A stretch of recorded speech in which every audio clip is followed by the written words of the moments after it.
Welcome back to another DeFi Raiders AMA. My name is Relentless. Today I'm talking to Tenzent from Silo Finance, risk isolating money markets on Arbitrum and Ethereum.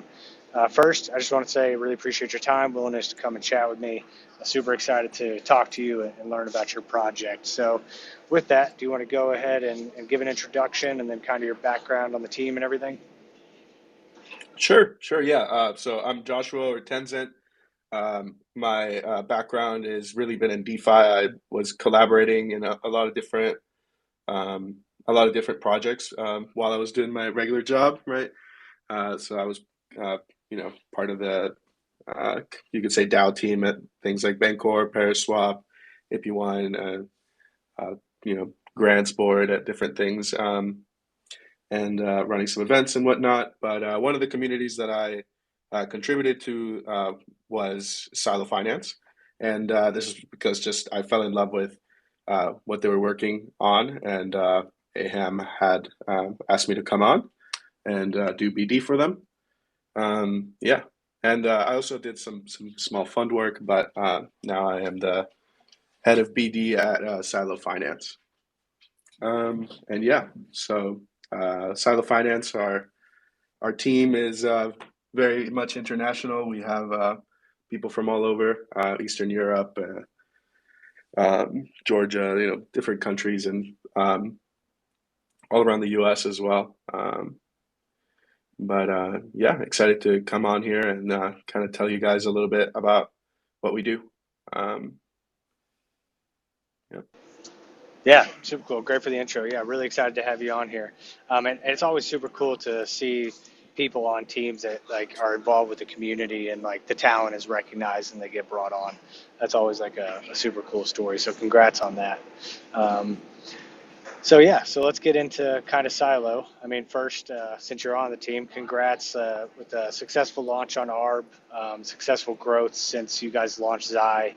So your TVL has basically, steadily doubled over the last 4 months, which is super cool. So congrats on that. But with that, do you want to kind of give a high level overview of what Silo is?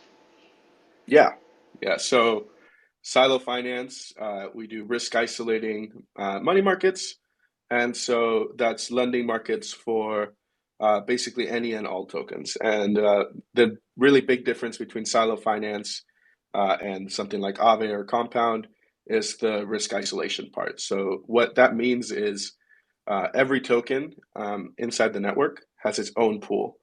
And so you can think of it as a Aave pool made up of what we call the base asset, which could be something like, balancer. So it would be the balancer token, and then we pair it with the exact same tokens across every silo. So we pair it with ETH and Zai on mainnet, and on Arbitrum we do the base asset plus ETH plus USDC. And the big advantage to that, right, is that since none of these markets are plugged together, they have no security dependencies on each other. So if you think about it, if the balancer lending market, silo as we call it, goes bust, then it has absolutely no effect on any of the other silos in the network. So you're only confined to the risk of the asset in which you are in. And the big advantage for us because of this is that we're able to list markets for basically anything, whereas Aave or Compound, if they list a market for something, even with isolation mode, then you're still looking at if that market goes bust, right? That bad debt gets socialized across the entire protocol, whereas with us it doesn't. So that's allowed us to create money markets for lending markets for variety of tokens like Aura, Balancer, CBETH. We were the first on the market. We launched on Arbitrum. Day one from the launch, we launched the ARB market, and that grew in TVL massively. We have some incentives for it as well. But yeah, I think on Arbitrum, our use case is very well seen because you have so many native tokens with deep liquidity on Arbitrum that we're able to create kind of these uh, many different lively markets. We have markets for GNS, we have markets for GMX, we have markets for Magic, ARB. I mean, basically DPX, RDPX, all of the native tokens of Arbitrum, and we're planning to add support for basically all of them. And yeah. Oh, very awesome. Great explanation and great breakdown. Yeah, super cool with the risk isolation. That's one of the kind of the first things that as I got introduced to DeFi and Aave and stuff like that, looking at the pools and the different attack vectors there, and thinking about how, well, if I deposit into this pool, like, and that major pool is exploited, like, I lose all my money, because I'm exposed to all these different things. So when I first found Silo a little while back, I had seen you guys and didn't reach out at the time. Um, I don't know why, honestly, but then I started like kind of paying attention as I got back into a little bit more things, Arbitrum focused, and so thought this was super awesome. And yeah, if you kind of want to talk about the risk factors of the traditional money markets that you guys are eliminating. Right, right. So, I mean, if you look at just the majority of all lending protocol hacks in the past, they are all really due, or at least highly exacerbated by the fact that it's a shared pool, right? If you're talking about Cream, Mango, that has to do with the price of one asset being manipulated to, you know, withdraw the liquidity of the other assets. So from just a structural and architectural standpoint, our markets are way safer. Us adding new markets has no security dependency on any of our old markets, and also all of our old markets are non-upgradable. So our code is immutable; it's fully on chain. There's no proxies involved, like there is with the majority of all protocols. Um, and yeah, and then no one can withdraw your funds either. Even the DAO has only tiny limited controls over things like interest rates and adding bridge assets. But even then, they have kind of like a 5-day time lock before they can enact on any change. So uh, there's that variability of safety. But yeah, when you want to look at a market for lending or borrowing, the number one thing you want to look at is what oracle are they using, and is the market uh, too big for the liquidity that is available on chain, right? Um, so yeah, I mean, those are the main things. The majority of all our markets use Chainlink oracles, but if you're in a market with a Uniswap v3 oracle, it doesn't matter to those with a Chainlink oracle. And we've also got an expanded set of all different oracles that we work with. We have Balancer v2 oracle support. We're adding support for Curve LP tokens, and more specifically, Curve LP tokens with the convex yield on top of them. And so users will be able to earn their full yield while being able to borrow against it or leverage. Oh, very nice, very nice. Yeah, it just opens up a lot of average or a lot of avenues for the yield, like you said. I know there's a ton of people who love everything that's done on Curve. So, and I'm excited to talk a little bit about kind of what you guys are able to do with the balancer and Curve, and then kind of expansion as we get into this later. But so first, I guess we should start with really just how this works from both the lender and the borrower perspective. Yeah, so if you're a lender, you can come to Silo, and depending on what you're holding, you can put it in different markets. Um, so if you have something like Curve, it goes in the Curve silo. If you have something like BAL, it goes in the BAL silo. But if you have something like ETH, you can choose which market to put your ETH in, and essentially which asset you become a counterparty to. Um, but yeah, and so you come in and you can deposit your assets, either to just simply earn yield, or if you want to take a loan against them. Now, if you want to take a loan against them, we have an additional feature, which essentially when you ticket, it's just a little box or a little slider. It disables people from borrowing your collateral. So that is essentially if you don't want your collateral to be borrowed out by others, in case there's some crisis or something. So it's just something that we call protected collateral for users that are less less risk prone, and just want to take a loan up against their assets. So you deposit the collateral, and then you can choose to borrow out ETH or USDC, or on mainnet you can do ETH or XI, and then you can use that collateral however you want. You can only borrow up to a certain amount of uh, your collateral's values. So, for example, if you deposit $1,000 worth of Bitcoin, or $1,000 worth of ETH, it will only let you borrow out to like 850 USDC, right? And then you run into a risk of liquidation. So that's another one of the added risks of lending, which is if the price of your collateral starts going down, such that your debt is closing in on your collateral's value, it will liquidate you, which will sell your collateral for your debt. So you have to be mindful of that, and that's with any lending protocol. Okay, very cool. Yeah, I definitely like the protected position with not wanting to lend out your collateral. I've been burned by that previously, right? Lent out my collateral, and then either I've actually lent out collateral before where something went under too. So, and I wasn't able to get out in time. You know what I mean? Because I couldn't withdraw and then sell my assets. So that's super Yeah, cool. no. Same here. Yeah, I'm a DeFi degen through and through, so I've been through many a rug through my days. yeah. There's nothing worse than being part of a rug and having all your capital locked up. So that is. Yeah. I'm good enough at rugging myself. I don't need extra ways to do it. So, uh, Yeah. but hey, we've all been there. So, all right, very cool.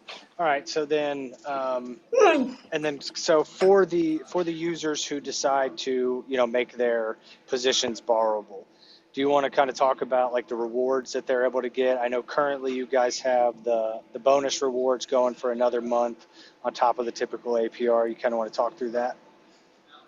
Yeah, so we have rewards live right now for ETH deposits inside of CB ETH, our ETH, wrap staked ETH, and actually also for depositing our ETH, wrap staked ETH, and CB ETH. There's just some additional rewards on top of there, so you can either just deposit and sit idly, or you can also choose to borrow, right? And there's many strategies that you can do by borrowing ETH against an LSD. Um, Such as leveraging. You could even just leverage the APY on Silo.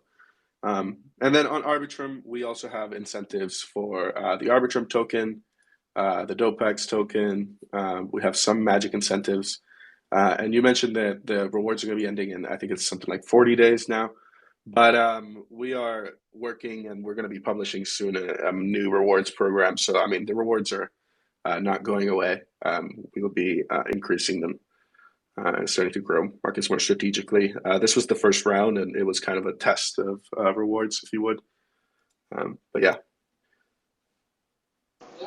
Yeah, it's super cool. I mean, I was looking at the APR or APY, and typical. When you think like lending market APYs, you're not really, there to make a killing. But when you're adding on, like for example, currently, I think you guys have like 8% boost on a couple of these with the silo boost. And I mean, that's like, that's a sizable chunk of liquid income. You know what I mean? So um, hmm super cool, and it's not something that a lot of money markets are doing or are really able to do for the long term. So yeah, definitely yeah. great I incentives think there.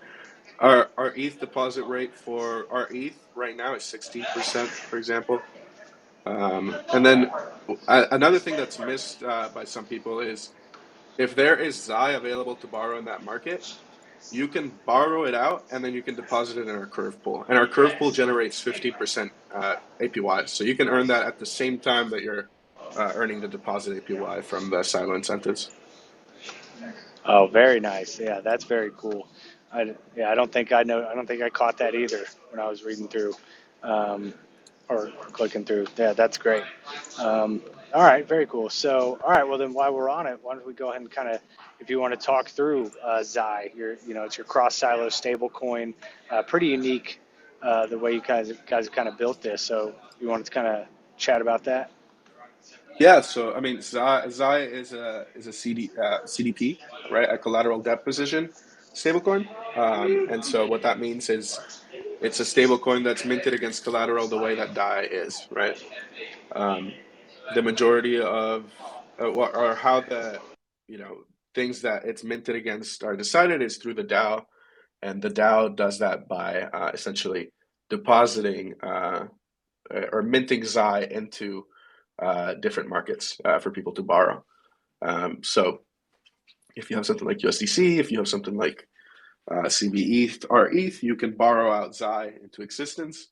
The majority of XI's backing as of right now is I think 66% USDC, and then the majority is CB ETH, wrap staked ETH, and I think Geom is a small portion as well. But yeah, that's our stablecoin. It can also be used as collateral within the system. So if you want to, for example, borrow Aura and stake it, right, and earn voting incentives, you can deposit XI, borrow Aura, and then you won't be exposed to the price of Aura while you're earning that yield. And I think the yield is insane, like 50% APY on Aura. So you can essentially delta neutral farm by using XI as collateral within the system. Oh yeah, very cool. Yeah, 50% is great, especially on stable coin yields. Um, that's it's hard to argue with that. Um, Yeah. so then, and then for Zai, right? So it's technically the ability to mint an unlimited amount, right? Controlled by the DAO, but you guys also have a bunch of burn mechanisms in there. So do you kind of want to talk about how you're able to kind of control that inflation there, with the burn mechanisms as well? Sure. Well, I mean, the way the burn mechanism is separate, that we burn our token, right? But the way we secure the liquidity for Zai is we have a large treasury. So we own around 260,000 CVX, and that comes out to around $1.5 million worth of CVX, and we use that to incentivize the pool. On top of that, we provide $3 million worth of liquidity to the pool. And as a consequence of that, we actually earn a ton of money from our LPing rewards. So we provide $3 million, and then we incentivize with 1.5, which is how we keep the pool healthy. And then we take that revenue that we make on our 3 million, and we use it to essentially buy back Silo and incentivize different things in the network. So right now, our incentives are purely driven by revenue. We haven't used any inflation. Our treasury's untouched since launch. Oh wow, that's awesome. Yes. That's a pretty stacked. Well, and especially considering you guys have gone from what 15 mil after you launched Zai to close to 30 mil right now, doubling TVL without having to touch your treasury. Um, yeah, it's Yeah. Well, there's the TVL was something like 3 million, I think, and then we went straight basically to 40 million now with the Arbitrum launch, basically consecutive to everything we're doing. yeah, it's a straight But up yeah, arrow on your chart. yeah, It's, so as when I was looking at it on DeFi Llama at first, when I was like looking into some of the analytics and everything, I saw that line. I was like, holy shit, directly in line with Zai launch and your move to Arbitrum, and clearly the excitement was there for you guys. yeah. Well, I think DeFi Llama also counts the Zai inside of the pool as TVL, which is the Zai that's minted in. Mhm. So I mean, it might be a bit inflated by that, but yeah, but no, yeah, I'm sure it looks insane. Yeah, still great. Still, the ultimate God candle right there. So you can't really complain about that. Yeah, yeah, we've been seeing a lot of success, and on Arbitrum, especially on Arbitrum, really, the growth has been immense, and we have you know things planned, projects want to work with us. It's really a great experience on Arbitrum. Yeah, absolutely. Great place to build for sure. All right, so it's very cool. So a couple of things that I really wanted to talk about, and you kind of mentioned it earlier with LSDs. Um, how do you how do you see the growth after like the Shanghai update and LSDs with the way that you guys are able to do these risk isolated markets and stuff like that? How do you see the growth of LSDs contributing to the growth of your project and what you're able to do? Well, I think once the LSDs are unstakeable, right? I mean, that will probably make them more liquid. So that is very good for lending markets. Besides the Oracle, the most important thing is liquidity. And without either of them, you can't have a market. I would argue that even liquidity is the most important one. So I think we'll see these LSDs really scale up in liquidity, which will create even larger markets. But yeah, I'm honestly, I think some people are going to unstake, but the majority of institutions are looking to stake. They're looking for a proof of concept, and then they're going to come in with their massive amounts. Yeah. Sorry, but yeah, we're looking to partner with a lot of different LSDs as well, and we've done that successfully with some of them.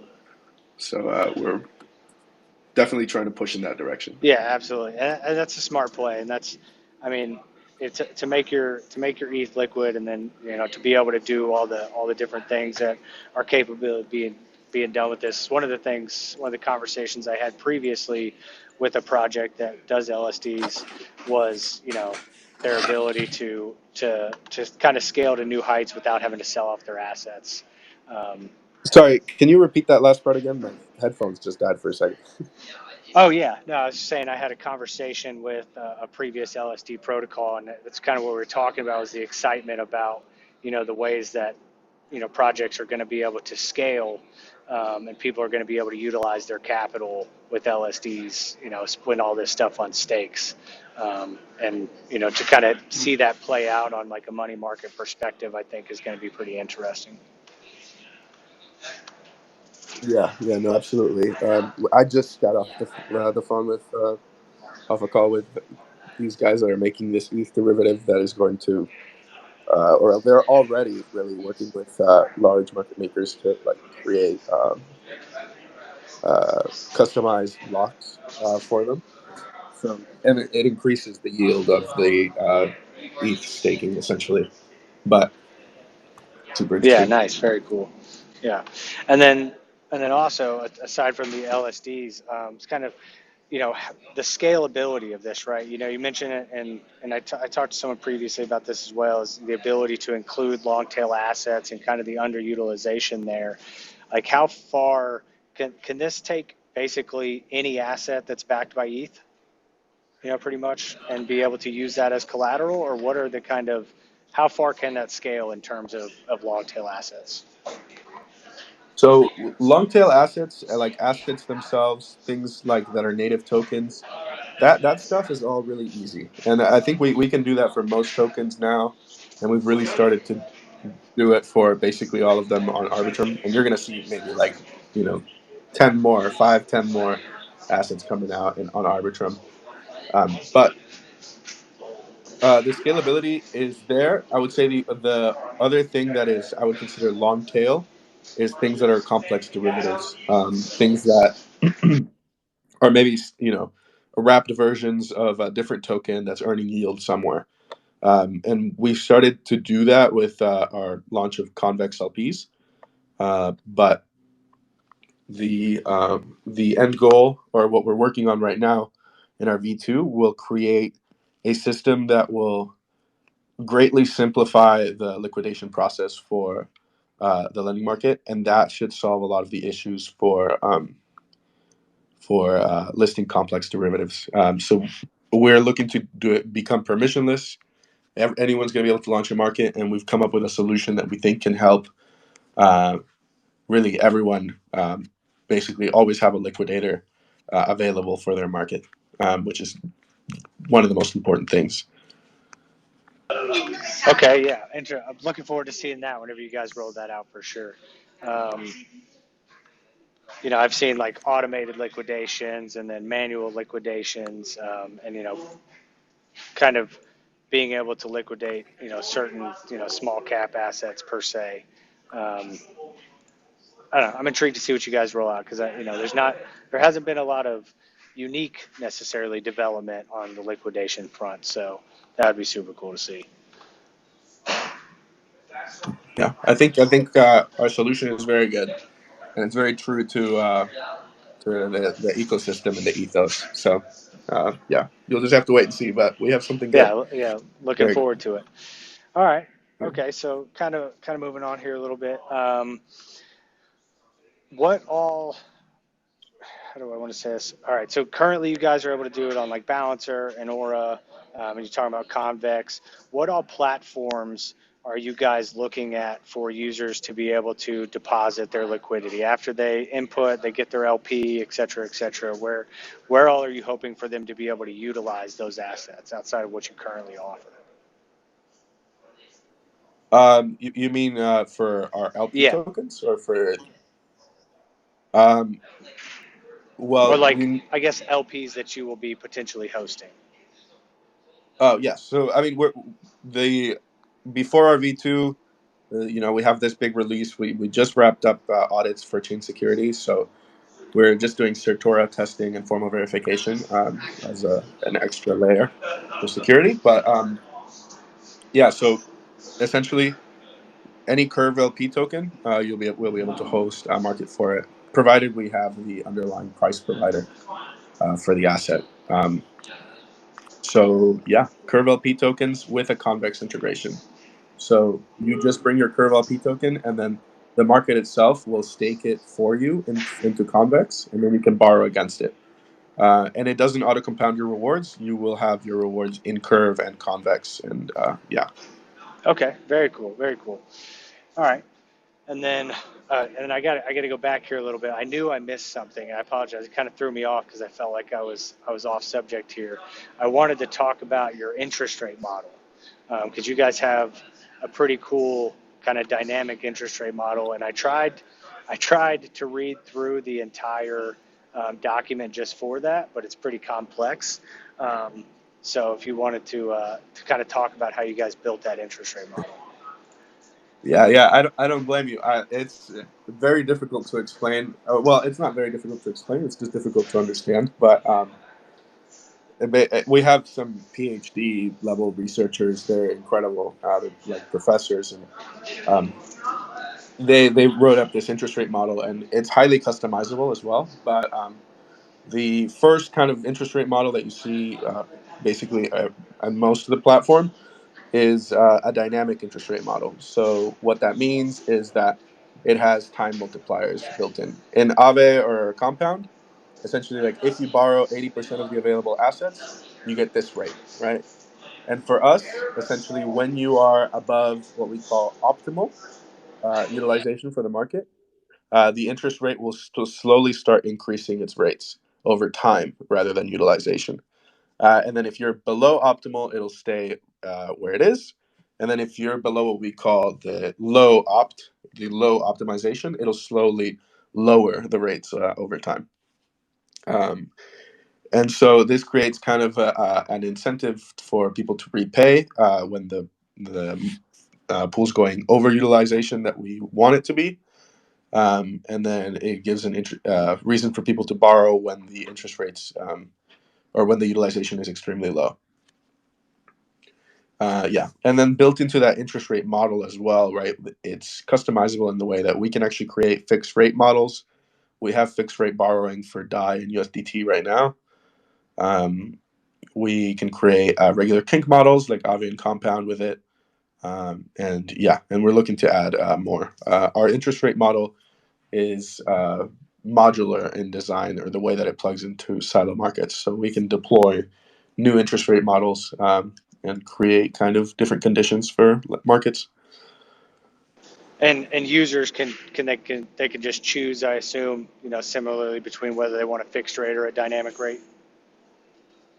So right now the rates are set by the DAO for each Okay. market. If you want like a fixed rate, then you should go to the USDT or DAI markets. Um, but for the other markets, we are using the regular dynamic interest rate model.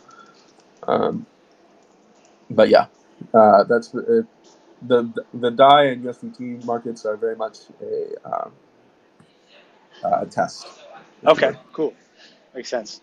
All right. Well, and then you mentioned it right with the DAO controlling things. With that, do you want to kind of talk about? I'm always super intrigued by how projects build their kind of DAO structure and control. So would you want to talk about kind of silo DAO and what the structure is and how the how they make decisions and everything. Yeah. So I mean, Silo DAO controls the entirety of the protocol. Well, not the entirety of the protocol, but I mean, there is no multi-sig control over the protocol. Uh, the whole thing is on chain, and it has some drawbacks, but we think that it's the most efficient way. The only place that we do execute a multi-sig is on Arbitrum, just because the cross-chain component is difficult for governance. Um, but the goal is eventually for everything to be in the hands of the community, and even with the Arbitrum, we run snapshots on Ethereum, and we just execute on behalf of the DAO. But for the most part, the DAO is in control of everything. The DAO is not able to control your funds directly. It has limited functions, so it can change the oracle with a time delay, with a 5-day delay, and everything's actually has a 5-day delay on it. But it can change the oracle. It can add what we call bridge assets to markets, and it can change the interest rate models for markets. And it can also change the LTV and LT settings for markets. But yeah, as we move to V2, we're really leaning away from that and trying to make it completely permissionless and not DAO permissioned even. But yeah. Yeah, that'll be cool. Yeah, it's interesting to see, kind of people trying to find the middle ground between, what actually is a DAO, and then you're seeing a lot of these things like what you guys are doing with the permissionless stuff, which kind of takes a lot of the DAO responsibilities out of it and some of the kind of DAO headaches. So Yeah, it's just and it's exactly what successful protocols have done in the past. I mean, things like Uniswap, right? Like they are so trusted. I think in part because there is no DAO control over them. So we're going towards, and even right now, our contracts are immutable. They're non-upgradable. If you have seen what's happened in some of the recent hacks, like that is due to contract upgrades that go unaudited. So our code hasn't changed. It hasn't changed, and it cannot change for each of our markets since launch, because that's just how it was built for. yeah, very cool. All right. Well, let's see here. Let me get back on my notes here. Sorry, sometimes I start typing and forget where I'm at. All right. So I kind of want to talk about your kind of plans for growth here. I know you said you're talking to some other projects that want to partner with you and stuff. First, what are you guys? I know you haven't been on Arbitrum that long, but are you guys looking at kind of going to Optimism and some other L2s, or what are kind of your thought process there? Yeah, so we considered Optimism when we were launching to Arbitrum. I still think it's a prime place for us to go, but essentially we're all hands on deck for V2. And then after V2, then we'll take a more heavy multi-chain approach. But yeah, probably Optimism would be next, I would assume. Yeah, probably definitely a good move. Um, I mean, Optimism, Arbitrum, those are your two primary L2s. So that's where the majority of the teams that you want to work with are building. So yeah, Yeah, yeah. And you want to be in ecosystems that have native token liquidity, because that's where our use case yeah, shines as well, right? So yeah, it makes sense. Yeah, and then with that, with the kind of the plans for growth, are you know are there any projects you can talk about that you guys are looking at partnering with, or getting ready to announce? um, yeah, I mean, we have protocols building on top of us on Arbitrum. We have Factor, who's building some vaults for us and is going to build kind of the modular compatibility with their system. Um, and then we have actually, this is not announced, but it should be announced relatively soon. But Overnight is building some strategies on top of us as well. Um, and that's going to be very exciting, by the way. So yeah, look forward to that. They're going to bring a lot of good volume to the platform in Arbitrum. I would say it's like the best type of volume. Um, But we have other partnerships that I don't want to talk about until they're like finalized. But yeah, and then we're also launching on Camelot. We just announced that, so we're moving our protocol and liquidity over there, and they're going to be giving us dual incentives, joining the roundtable, and the whole ordeal. Um, so yeah, that's exciting stuff. Yeah, actually, really exciting. I'm a big fan of Overnight. I think that they're building some great things. They got a really strong team over there, and then it's obviously moving anything over to Arbitrum with what Meerden and them have built is obviously a great move. So super cool, super exciting for you guys. So congrats on that. It's actually I'm super excited for you about the Overnight partnership because I think they're doing some great things and they're growing fast. So. Yes, they're very, very Yeah, smart too. They're yeah, very, very very, very intelligent team, and they're partnering with a lot of the right people. So that's great news for you. yes, sir. All right, well, what's kind of, what's the kind of horizon for V2 that you guys are looking at, or I can't. launch window? No, I need a hard date. You got to commit right now. No, I'm just kidding. Um, No, I literally I'll get massacred if I give any date. We don't like giving any dates. It's gonna take a while. Um, it's a big ship, so it's gonna take a good minute, and then we also have to audit it and formally verify it, which takes a long time too. Formal verification, by the way, is incredible. It finds bugs that auditors yeah, don't, um, all the time, all the time. So yeah, and I mean, and you yeah. guys are pretty security focused, actually, which is you guys have done three audits so far, a bug bounty, and are you doing the same level, like new audits or that many audits and everything, a new bug bounty and everything for V2 as well? So yeah, I mean we are just audited Curve LP tokens with chain security. For V2, we're gonna do uh, Trail of Bits, and then we're gonna do Certora as well. Certora is not an audit. Certora is something called formal verification, and formal verification is it's like a computer trying to break your system by giving it every input that it's able to give it, and you give it you like create rules. And essentially, the code can't break the rules. And if it does break the rules, then you know that something is wrong. And the Certora is, that's my best understanding of it, but it is really some high level stuff. But yeah, our engineers are incredible at the security stuff. The Certora team, I believe, featured us in the Stanford security something, uh, security gathering or whatever. But there, it was. Yeah, it's an invaluable tool. Yeah, so that's probably what we're looking at. Probably an audit and then Certora. Yeah, I was reading through a little bit of the Certora report. I mean, it's 34 pages on top of like your other audits and on top of your 19-page um, interest rate model document. It's hard to digest all of it, but and I'm not a coder, right? So, but I'm reading through like all the different like vectors and the ways that Sortera works, and it's pretty freaking impressive. Um, it's like having a Hmm. it's like having 5,000 white hat hackers, you know, attack Yeah, every aspect of your protocol. So super in depth, like looking through this. yeah, So and it should really be a standard in the ecosystem. If you look at the top projects that are using it, by the way, it's your Aves, it's your makers, it's all the high level, ton of money protocols that don't get hacked, right? So um, it's a very, very good tool. I think it's, I would say, even more important than an audit.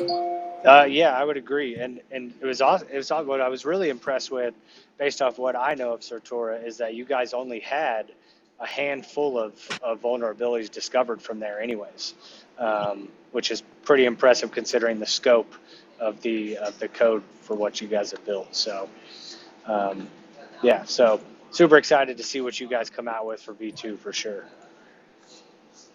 Yeah, and absolutely. try to digest some of those reports as much as possible. Some of that, it's just, some of that stuff's just so high level, it's hard to understand. But Yeah, yeah. It is extremely high level. I mean, the Zertora team, though, also, if you're a team out there trying to, build something extremely secure.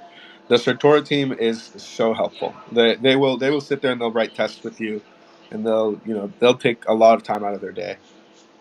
So yeah. Yeah, very cool. All right. Well, I guess that kind of covers most of the questions that I had. The kind of stuff that I was, super interested. I didn't really want to bore you with like how does a lending market work? You know what I mean? So I kind of want to just talk about all the little different things that you guys have done different. Is there anything that I missed that you think would be important to highlight? Um, Maybe I would say we're launching DIA oracles.